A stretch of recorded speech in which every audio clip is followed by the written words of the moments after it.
Hello, welcome everybody. Today we have Lucas Root. We had such a great pre-meeting before the actual recording that I couldn't find a good spot to stop and start. So we're just going to jump right into it. Lucas is just going to tell us about himself, Wall Street, how he just so happens to work for the Pokemon Company, and he gets paid to play video games. I honestly, that's a pretty killer deal on it. But, other than that, really inspiring. I kind of took this as a selfish route and just picked his brain on different tactics I want to do. So I'm pretty sure there's going to be a lot of value for you guys. Tell me what you all think about it. Any critiques, comments, etc. Instagram, Josh Bolton Show. Twitter, Josh Bolton Show. You want to email me, joshboltonshow@gmail.com. This is same old. I try to make it as simple as possible for you guys. All right. Have a good one, and let's go. Welcome to the Josh Bolton Show, where we dive into interesting and inspiring conversations. And now, your host, Josh Bolton. So tell me a little bit about yourself and what you do. Well, I run a couple of different businesses. One of them's a consulting business. My largest and longest standing client is the Pokemon Company. Oh, that's so cool. It is very cool. I love working with them. I do business strategy. So they make a whole bunch of money and then I help them figure out how to spend it. You get paid to tell them how to pay their money. That's awesome. It's a bit of a joke for me and it's kind of true. They brought me on because they knew they were going to make a whole bunch of money in the Pokemon Go release 5.5 years ago now. Oh, wow, it's been that long? It's been a while, right? And they wanted to reinvest the money in growing their business. But the Pokemon Company is amazing. They really stay super deeply focused in the things that they think they do well. And then everything else, 100% of everything else, even if it's stuff that they need to support their business, they just outsource it all. And that's the sort of thing I help them do. I help them outsource so that they can stay focused. I help them build additional business lines, new ways to approach and attract the market, all from an external perspective. And then as they get comfortable with it and they decide it's time to bring it internal, that's what they do. We transition it from an external to an internal. That's so cool. Yeah. So I'm just curious, how did you contact them or they contact you for working together? It's kind of a funny story. Okay. I was on Wall Street for 17 years doing mergers and acquisitions. I was on the back end of those. So no, I was not the guy getting paid $50 million, unfortunately. Bummer. I was on the back end of those, putting together the companies that needed to be merged, or in the other direction, when a company was sort of being taken apart by a divestiture, right? Mm-hmm. The other side of a merger. I was the one that was figuring out how to pull them apart so that both new halves could operate independently. So I was the strategist that made these things work. And after doing that for a while, I thought I knew a thing or two. So I decided it was time to launch my consulting company, sort of hang up my tile and see if people wanted to give me a call. And I was lucky that just at that time, so I didn't know about Pokemon Go, right? Most people knew very little about it. They kept it pretty hard under wraps until they launched it. Mm-hmm. But they expected they were going to do really well. So they put out a call to all of their executives. And I happened to be a friend of one of those executives from conferences. He was into operations. I do operation strategy. So we got to know each other from conferences and stuff. And when they put that call out, he called me up and said, "Hey, this is the sort of thing you'd be good at. Are you interested in coming in and having a chat?" And it was right after I decided to start doing consulting. So obviously, wow, the stars aligned perfectly on that one. It really did. Yeah. That's awesome. Yeah. I'm going to say that's your predominant client now, right? On top of whatever side stuff you do. So I have 14 clients. They're one of them. Okay. They probably account for 50% of my work at this point. Okay. Yeah. I also own a couple of other businesses. I do some coaching. So one of my businesses is a fractional CFO business. So for finance. Interesting. Uh, I've been hearing a lot of the fractional C-suite stuff, like fractional. It's great. Okay. I'm gonna say a lot of businesses don't actually need a full-time C-suite for things like COO or CFO. So, for example, a technology company probably doesn't need a full-time COO, Chief Operating Officer, until they're doing 30, 40, 50 plus $million in revenue. Right. It's just a waste of money for them, but they really do need somebody who's capable of that role to make the strategic decisions and make sure that the business is moving forward in a way that's, strong, growth, sustainable, focused, they don't set themselves up for mistakes later on. So you'll hire a fractional COO. This is great for technology companies. You'll hire a fractional COO who makes crazy good money by the hour, but you only buy 10 hours a month or so from them. Interesting. And you pay them like $500 an hour or something like that because you're only buying 10 hours a month. And that way you make sure that you're not setting yourself up for some real pain in the future because you've got this person making sure that you're good. That's interesting. It's actually a really good business model for everyone. It's a true win-win. Because I listened to like a marketing podcast today in digital marketing, and that's one of his new sponsors is like a fractional CMO. Mm-hmm. And I'm sitting there going, how do you just like parcel out little here, little there? I'm like, I'm used to the old structure. You have a CEO, CMO, CFO, like you have one. Like, how do you parcel that out and like make it work? It sounds like you could easily explain that to me. Yeah. So CMO is another great one. So think about like really heavily operation oriented businesses, like maybe a moving company. Okay. They probably don't need to spend a lot of time every month thinking about their marketing. Whatever they're doing, they need to plan a little bit for next season. Like, hey, winter's coming. Do you need to get your skis out of storage? Right. But for the most part, they probably don't need a lot of marketing expertise. So they'll work with a fractional CMO, somebody they hire for like 3-4 hours a month, or maybe 10 hours a month. Again, you pay that person really well for their time. But you just don't need a lot of time from that person because your business is so simple and so repeatable month after month. It looks so much the same. Probably the clients that you're working with, you've got a really established pipeline. You're probably not growing your pipeline really quickly. You don't want to. You're an operations business. If you grow too quickly, then you get more business than you can handle, right? And then it looks bad because customers are like, what are we supposed to do with this guy? He's like booked out for like 3 years kind of thing. Exactly.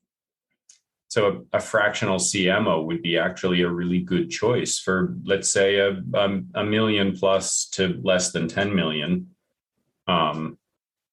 Operations focused like a moving company. That's interesting.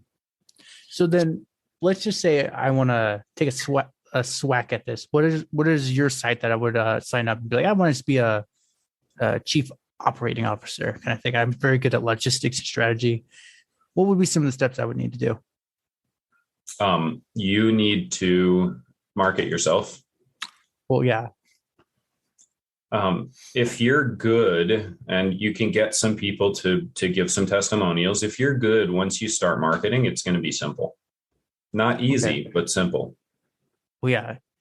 Usually if it's easy, it's going to be hard kind of thing. If it's simple, it's going to be long, but doable.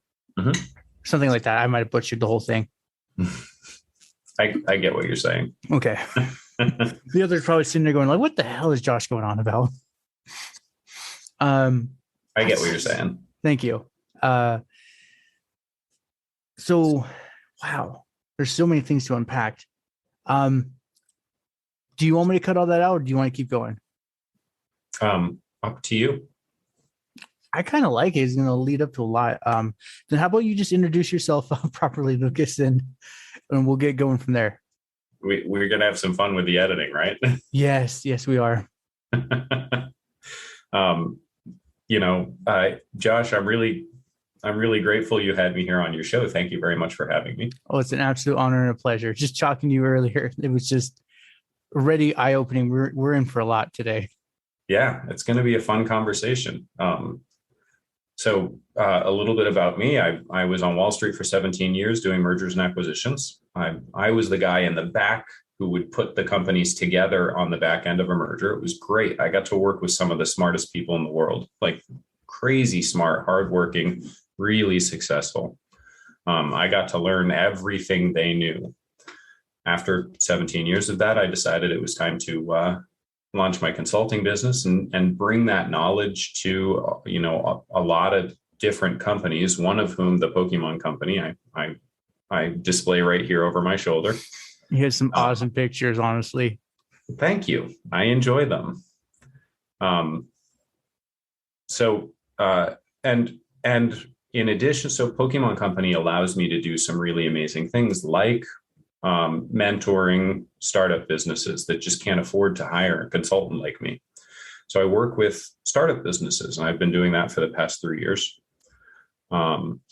It's been an amazing ride, and I really enjoy it. When the pandemic hit, COVID, when everything changed, when the whole world turned upside down, the Pokemon Company called me up and they said, "Hey, listen, you do all your work from home," which is true. They're in Seattle, I'm in San Diego.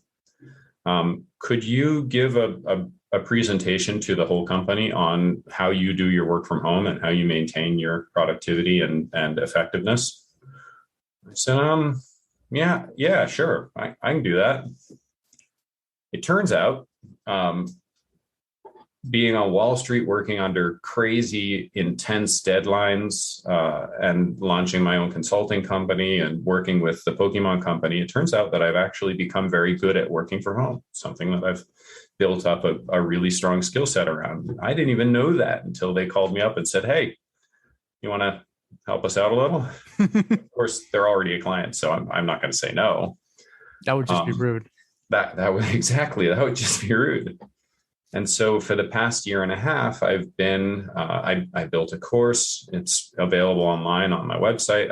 I've written several articles, and I've been talking to people on podcasts to help people get better at working from home.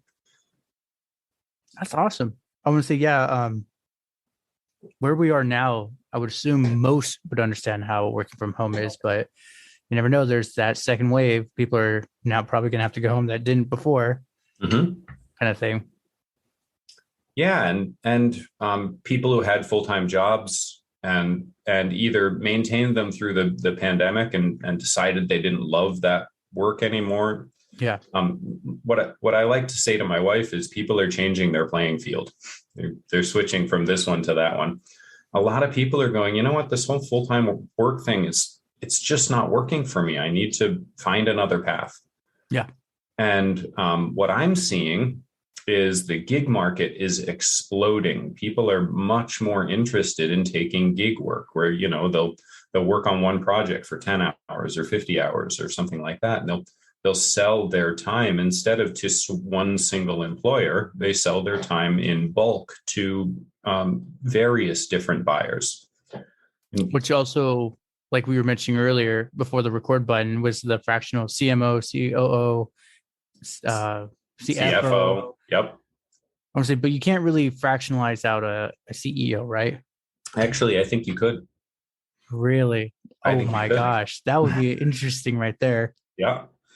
I could think of a couple of different business models where a fractional CEO would be a good fit. I was considered as a fractional CEO for a technology startup about a year ago. And I think it could have worked. Interesting. So the technology platform itself, like a SaaS or something, that would be the best for the fractional system? For a fractional CEO, yes. It really depends on the business. The question you have to ask yourself is, does the business benefit from full-time engagement in that, in that function. So Okay. a technology company that's relatively early, maybe the founder wants to be CTO, not CEO, right? So the founder really wants to like stay focused on the technology stuff and doesn't want to be the person making the decisions. They're still the visionary. So they're gonna drive the vision, but they just don't want to be the one that executes that vision every step of the way. That would be a great CEO fractional scenario.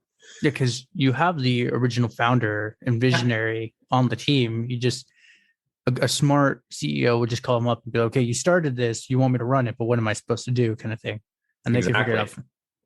Another neat example of that might be like an alcohol brand startup, like a new brandy or a new tequila that's like super focused on one specific idea. Maybe it's or maybe it's a really high-end something. Like a fractional CEO would be a really good example of how to use a fractional system, because an alcohol brand is like 100% focused on marketing, right? So you'd need your CMO to be full-time as quickly as possible, as soon as you can afford it. So you've got the visionary and you've got the CMO, but a CEO, you really don't need a lot of executive time in order to keep the business moving forward smoothly. Maybe 5 hours a week or 5 hours a month even. Yeah. Let's see, this is where I'm making assumptions based off previous conversations I've had. Like I talked to this one lady, her son started up her own cold brew coffee. Actually, he's in California. It's called Bomani. Mm-hmm. I was knocked over my printer on that. And that's where she was talking like similar path to you. He was a Wall Street back agent, like crazy hours, unrealistic deadlines, somehow pulled it off for like 10 years. Yeah. And that's where she said, like, he started doing it, but he's really good at research and marketing and his partner's good at logistics. But I'm like, I never said, I'm like, but where's the executive in all this? Who's actually making the decision to pull it? They might be doing something similar. Yeah.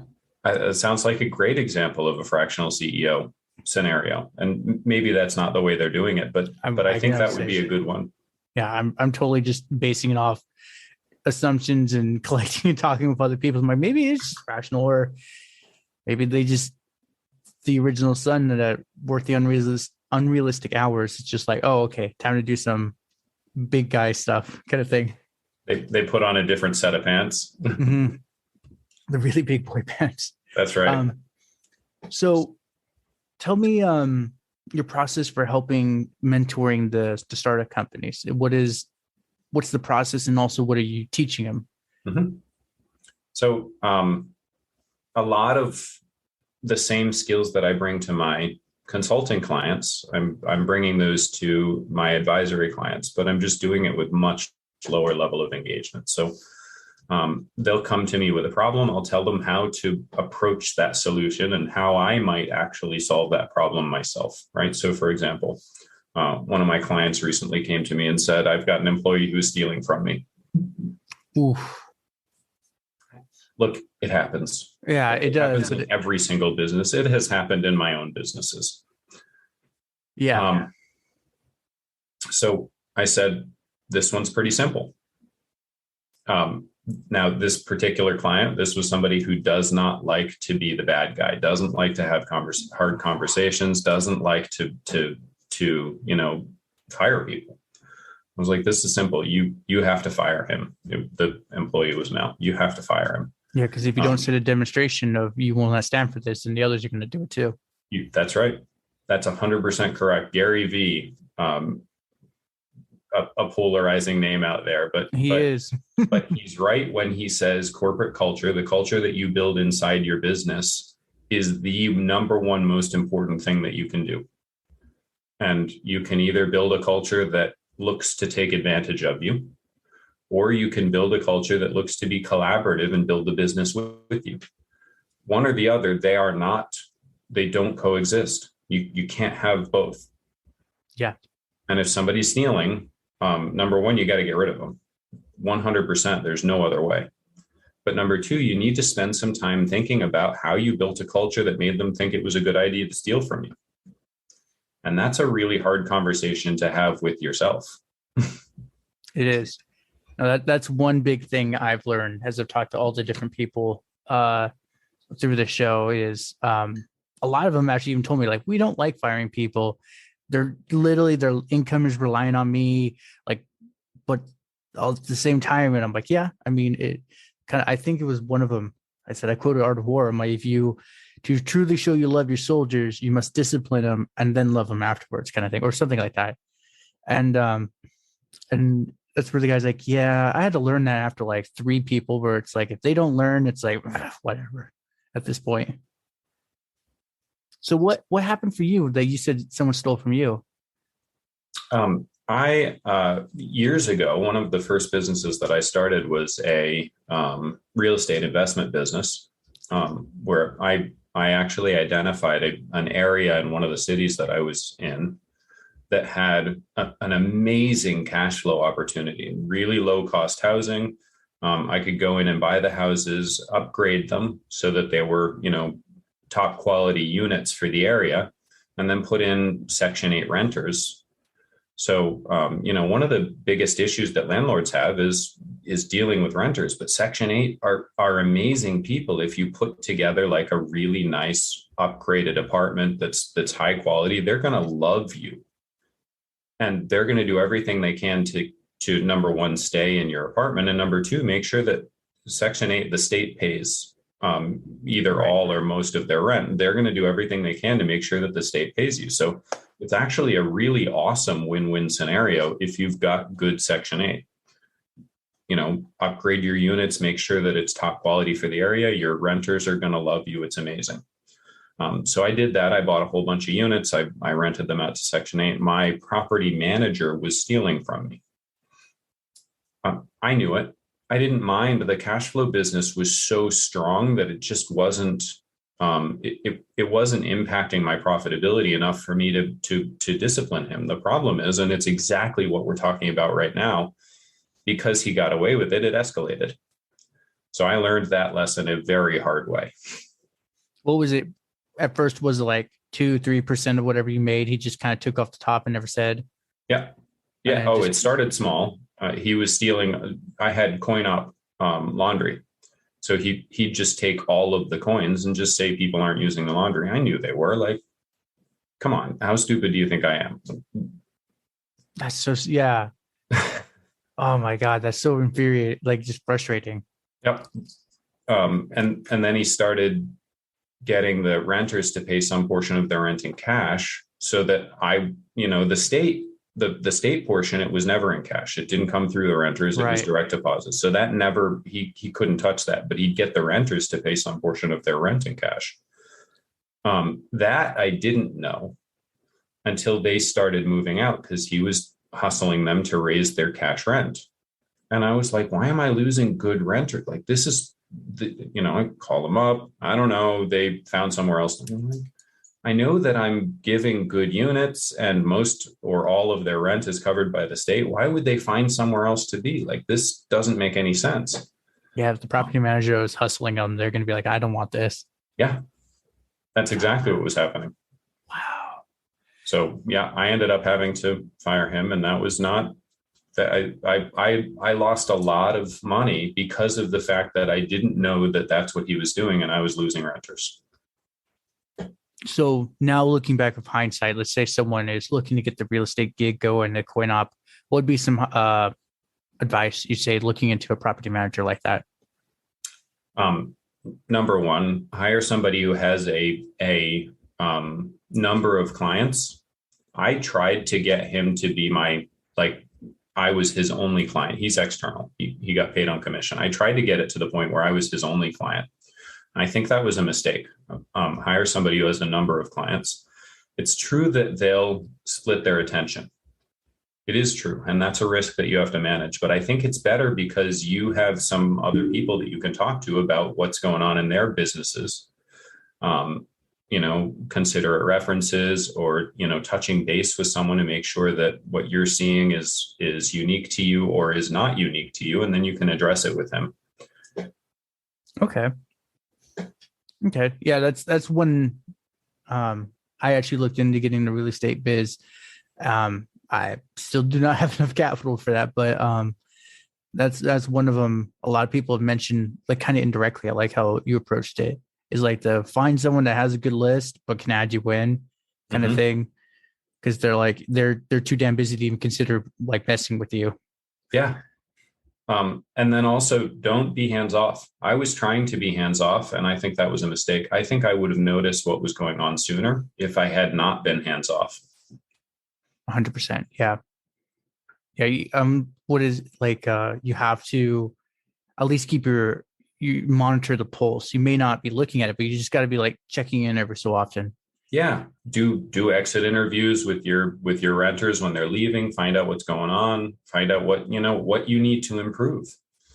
I was trying to give them a top quality for the price. I was trying to give them a top quality life, upgraded units, top of the class in the area. And I should have been trying to maintain a touch on that. Yeah. That's the thing with hindsight, though. You're like, oh man, I should have done that. And you're like, well, it's too late now. Do it in the future. I will. I've learned I will do it better in the future. That's awesome. Yeah. So, and that lesson is broadly applicable, right? Yeah, that's in every business. Maintain the pulse. In every business, pay attention to the things that are affecting your revenue positively or negatively. Right. In every business, if someone's stealing, they gotta go. They gotta. Yeah. Wow. That's a bummer. One of my I do martial arts over in like the upland area of California, and one of the guys I train with, he's a multimillionaire in Beverly Hills. Mm-hmm. And I asked him, like, hey, like, what do you do for income? And he's like, oh, I do this, this, and this. And then he saw the spark of entrepreneurship in me. So we started talking for a couple of serious weeks. But essentially, I noticed he was getting really frustrated. And he was like, he's an older dude, but he's hitting like a freaking, like an animal. Mm-hmm. When it's like 80-year-old, he shouldn't be hitting this hard. He might throw out his shoulder kind of thing. And that's where I asked him, like, hey, what's up? Like, you're angrier than usual. He's like, oh, I know my own children are stealing from me from my business. I'm like, okay, you know this and you're letting it happen. He's like, well, the only thing I have left is to press charges on them. I'm like, how much have they stolen? Because that might just answer the question right there. He's like, about 5 to 10 million. I'm like, press charges. That's so easy. I'm like, I'm sorry, but it's like, if it was under 100K, it's like, it sucks for your line of business. You can make it back. That's going to be hard to make back. That's a really tough call because it's family. But well, and that's what he said. He's like, but I agree.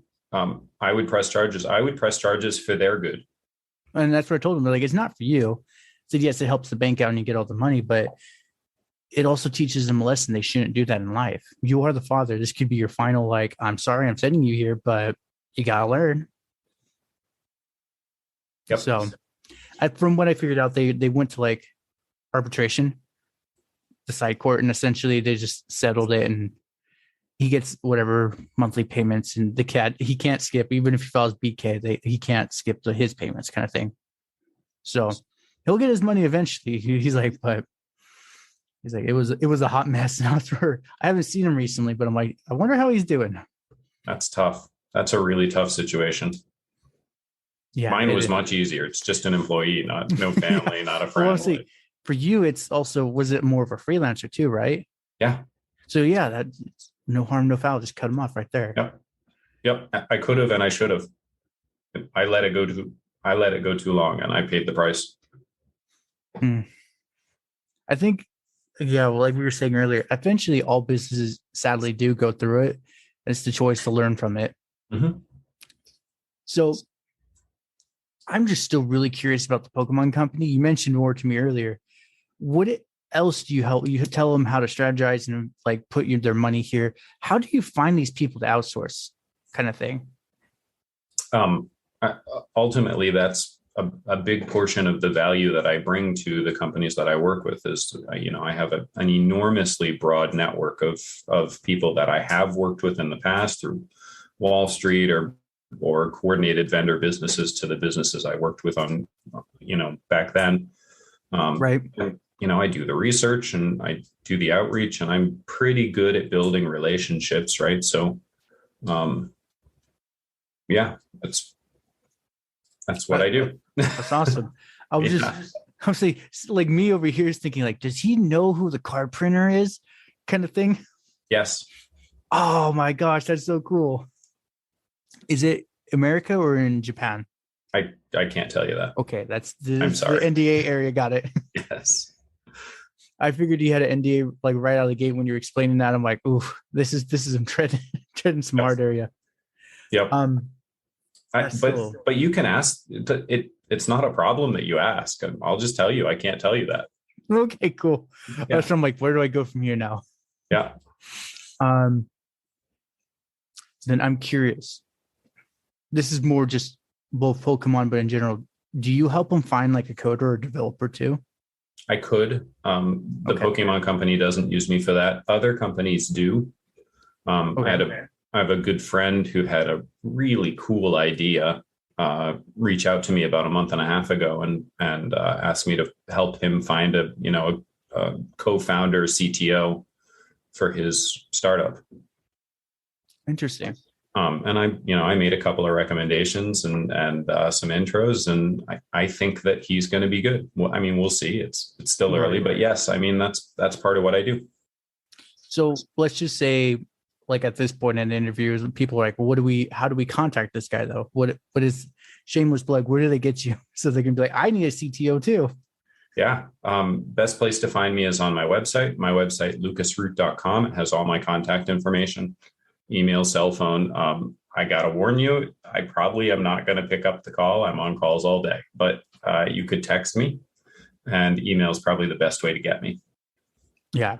I'm going to say, especially a guy like you, I'm assuming you usually keep your calls to a minimum on the weekend. As much as I can, yes. And then just Monday through Friday, is almost 24 hours or at least 12 hours straight, just nonstop.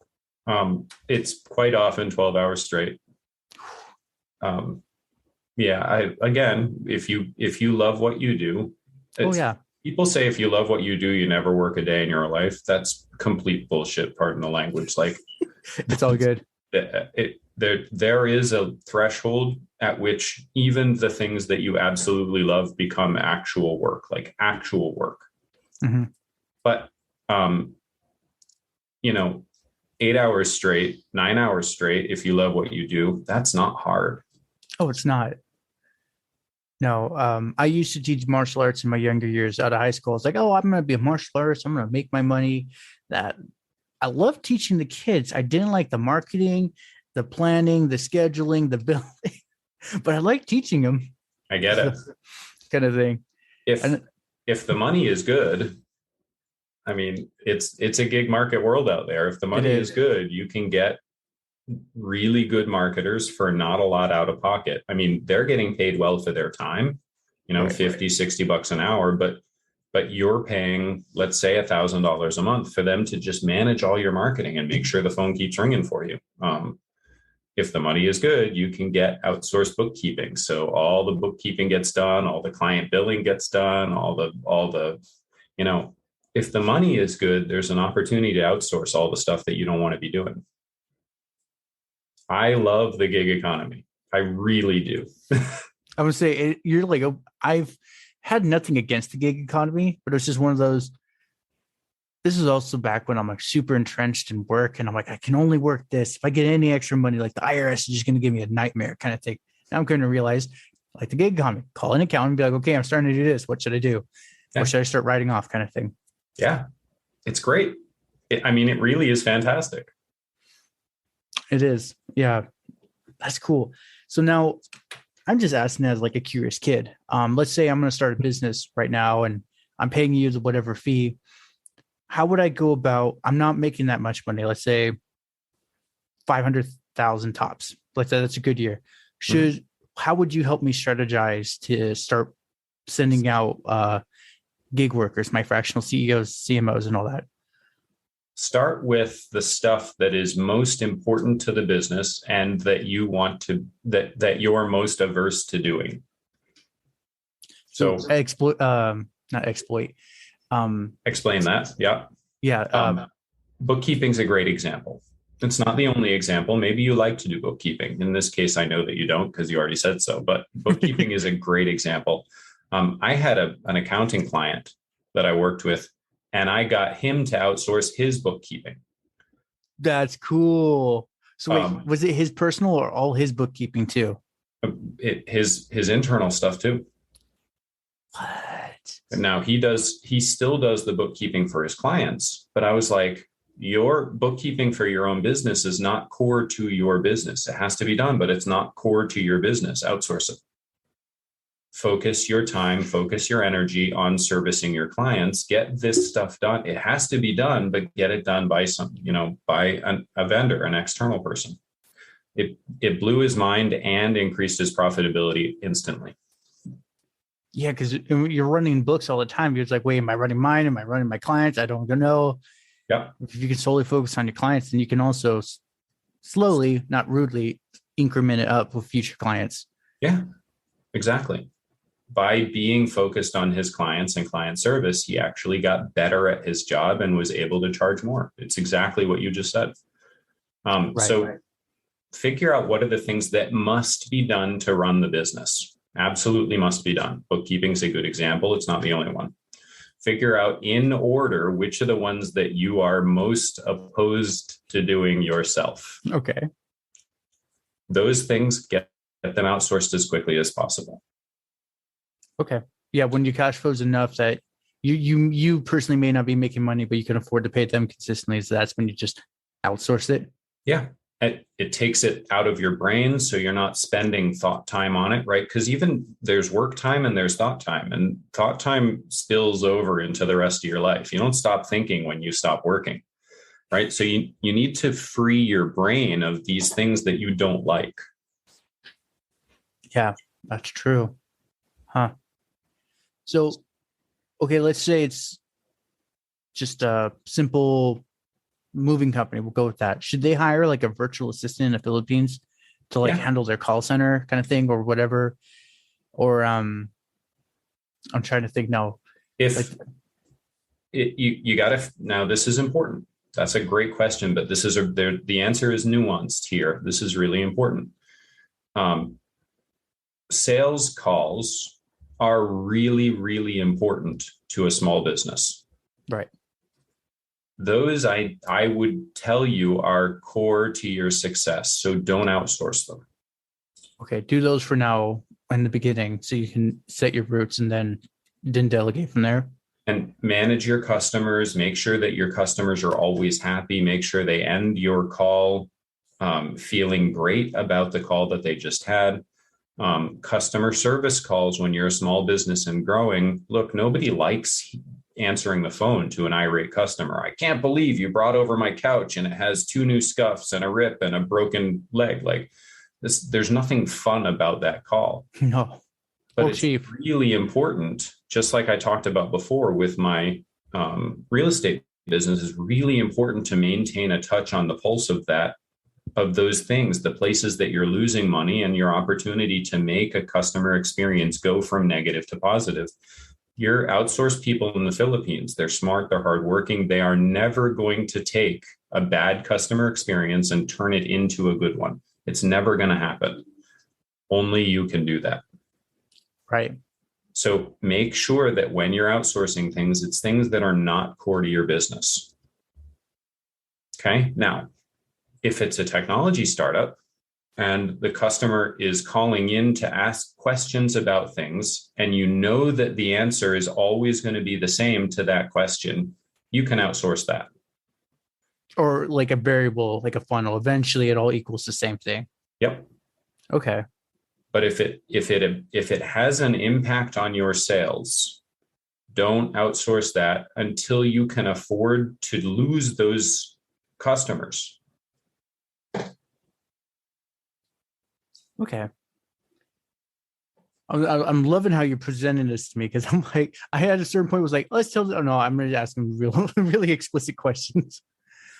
Man, that's good, because I've been trying to figure that out.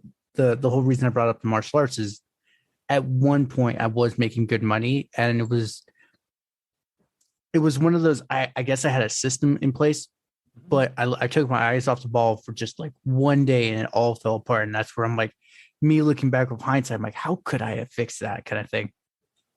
I get it. It's so easy to take your eye off the ball. Me personally, I won't start a business without partners. I am not a solopreneur. I know I'm not a solopreneur. Okay. I guarantee you I'm going to take my eye off the ball at some point. I have to have partners who are going to catch me when I fall, because I know I'm going to fall. I know I'm human. I know I'm going to mess up. And I need to have partners that are going to be right there with me every step of the way to make sure that when something goes wrong like that, they got me covered. Now, not everybody is a partner entrepreneur. I am. There are plenty of people who really do well as a solopreneur. If you're going to be a solopreneur, you have to have processes that are better and stronger than the mistakes that you're going to make. That's really hard to pull off, though. Yeah, I'm gonna say that's really hard to pull off in general, unless you're like a really logistically driven. No, very pattern process, yeah, logic. Process. Mm-hmm. To slightly, all your flaws and how they're gonna tick, and be like, okay, if this ticks, this happens. Wow, that is. Yeah, I can't do that because I don't even know half the problems I have. Then I recommend having a partner. Now, it doesn't necessarily have to be a rev share partner. It could be an employee that you treat like a partner. Interesting. I didn't think about it that way. Yeah. So how do you go about finding your relationships for partners in business? Typically, they're friends or family members. Not always, but I'm gonna say I always heard friends and families. It gets a little tricky there. It does. You look, every choice that you make is going to have problems. Every single choice that you make is going to have problems. So you just have to choose your problems. Okay. Friends and family are tricky. People you don't know are tricky. That's true. Very true. So then choose your problems. Yeah. Hopefully you have honorable friends and family, because you can be like, wait, what's going on? And they tell you, kind of thing. Mm-hmm. You'll find out. One way or another. One way or another, you'll find out. So then for the employee thing, would that be like, let's say I have a print shop. I print shirts, kind of thing. This is just hypothetical. Sure. And I can run most of it on my own, but I can't really do the front end kind of thing, like the desk, the receiving the customers and getting them into the system. Mm-hmm. Let's just say I hire a mom, recently had a kid, 5 years old. She needs a job. Would I just be like one of those? I just say, hey, I can't do this. If you want to pick up this end, like, go for it, and I'll even pay you a little extra, kind of thing. And if you have any ideas, bounce it off me. Or is it more like a test? Like I put a certain obstacle in the way to see how they react and be like, yes, they're partner material now, kind of thing.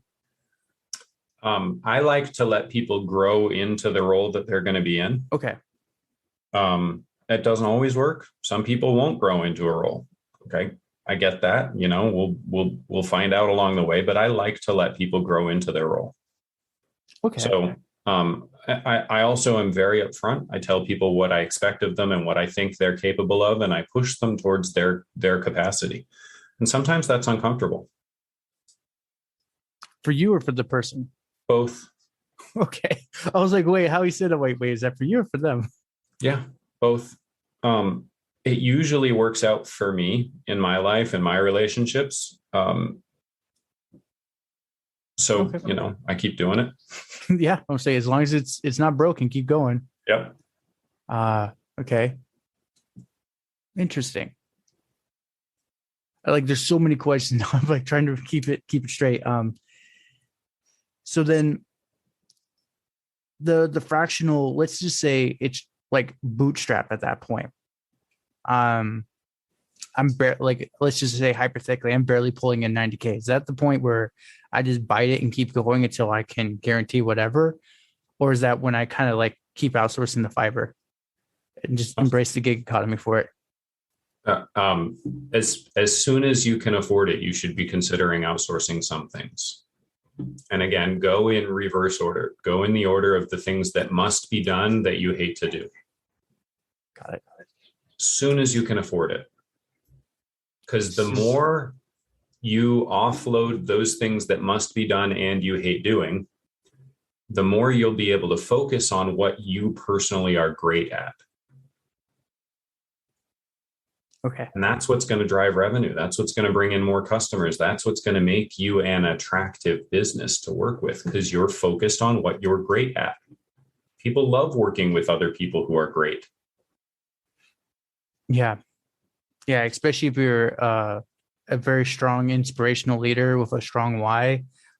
Sometimes people don't even know why. It's like, I just need to follow this guy kind of thing. Yeah. Well, and I'll tell you, what's going to take somebody who's capable of being a strong, inspirational leader and turn them into a grouch is having them do something they hate doing all day. Yeah, that is the quickest way to do it. I got a quick question. How long do I got you, actually? Another 10 minutes. Perfect. I figured as much. So then, actually, you know what? I want to wrap it up a little early. Sure. What is, I got 3 questions. Other than work, what have you been doing to keep yourself busy during these lockdown times? I do a lot of reading, and Okay. I play some computer games. I work for a gaming company after all.